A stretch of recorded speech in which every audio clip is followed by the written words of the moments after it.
Hi guys, ito yung aking pangalawang sahod dito sa aking trabaho sa bilang isang bus driver sa DelTV. Ah, Nasa 10 araw lang ito pinasok ko, 13,500. Ang una kong sahod ay 4 na araw, 5,400 plus.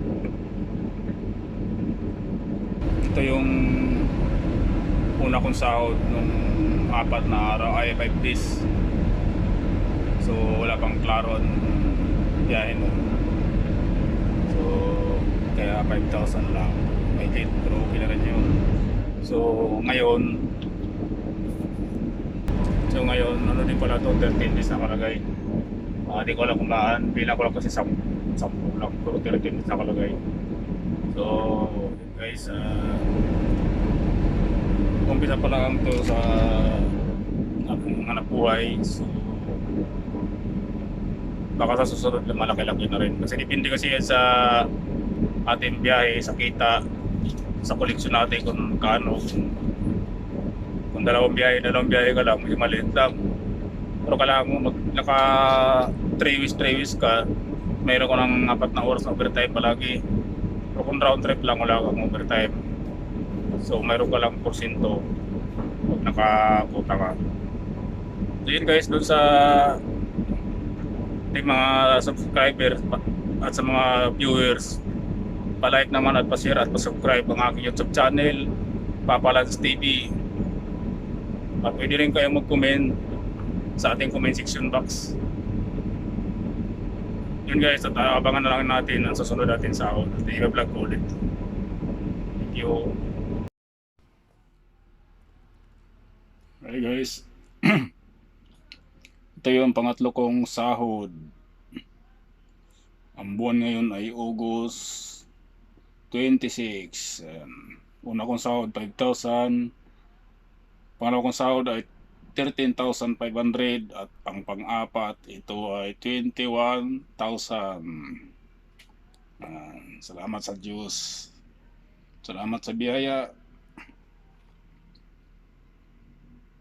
Ayan guys, bago mo ito makamit, paghirapan mo muna, pagpuyatan. Thank you guys, salamat God. Yan guys, yung ganun kalaking sahod na aking nakakamit, yun ay 15 days, 21,000. So bago mo makamit yan ay kailangan mo munang magpuyat. So dito sa DelTV Bus Company ay hiring. Doon sa mga gustong makakamit ng ganong kalaking sahod, yun ay kung kaya ninyo magpuyat ng hanggang alas 12 ng ating gabi or alauna, at minsan kararating nyo lang mga bandang alas 4, alas 5, pwede na kayong gumising ulit para bumiyahe. Dito guys, patibayan lang talaga. Kailangan maging immune ka kung gusto mong kumita.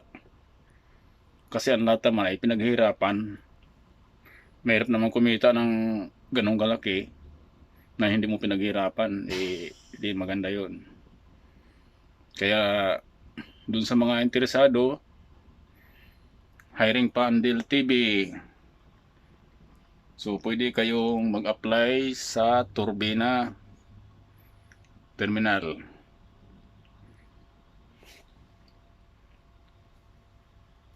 Medyo maraming nga lang requirements kailangan. So ganun talaga, tsaga-tsaga. Dahil ako nga nagtsatsaga ako, nagkakautang-utang ako. So para panggastos lang doon yung sinasahod ko nung una 5,000 sa 4 na araw, sumunod ay 13,500, 13 days. So yung pangatlo nga, yun yung 15 days na 21,000 plus na sinahod ko. Talagang okay nga okay ang biyahe, pero para sa akin bali wala na lang kasi yung ganun pagpupuyat, kasi parang na-immune na kasi ako sa mga puyatan. Para sa akin parang basic na lang yung mga konduktor ko nga sumusuko hindi na kinaya, sila na lang mismo muna mag rest din muna sila para makabawi lang sa tulog, dahil papuyatan talaga dito. Kahit saan naman sa iba magpupuyat ka, hindi mo makakamit ang ganong kalaking halaga. 21,000 pang isang buwan na yun. So yun lang guys, at doon din sa mga konduktor na gustong mangonduktor, mag-apply lang din kayo sa turbina kung kayo may mga experience or wala. Ang kailangan lang talaga ay conductor license. Paano kumuha ng conductor license? Pumunta kayo sa LTO para makakuha kayo ng conductor license at pwede na kayo mag-apply.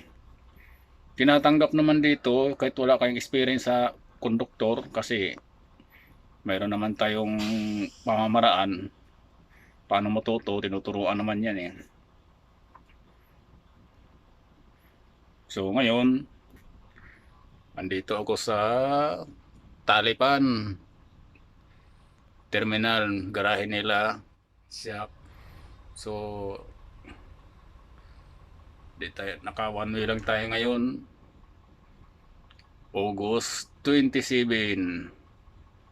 One way lang tayo galing LRT, 13,000 koleksyon. Sayang, may problema yung sakyanan ko, pinaayos ko. Kaso yung gulong ay kailangan ng vulcanizing shop at sarado. So bukas na lang tayo, holiday, babawi, round trip.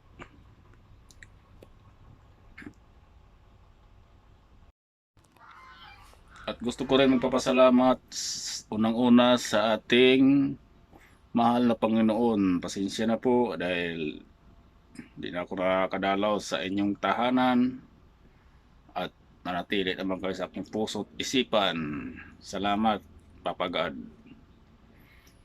At doon naman sa mga taong tumulong sa akin na nagpahiram ang aking pangangailangan habang ako'y nag-a-apply, maraming salamat sa inyo. So makakabawi din ako sa inyo. Busy pa lang. Kaya pasalamatan ko kayo na tinulungan niyo ako sa pamamagitan ng financial assistant. Pero hindi libre yun utang yun, binayaran ko dahil bukal sa loob nila ang magpapahiram. Maraming salamat sa inyo, taos pusong pagtulong sa akin. So kita-kits tayo sunod. Magkaroon din tayo ng time na magbanding.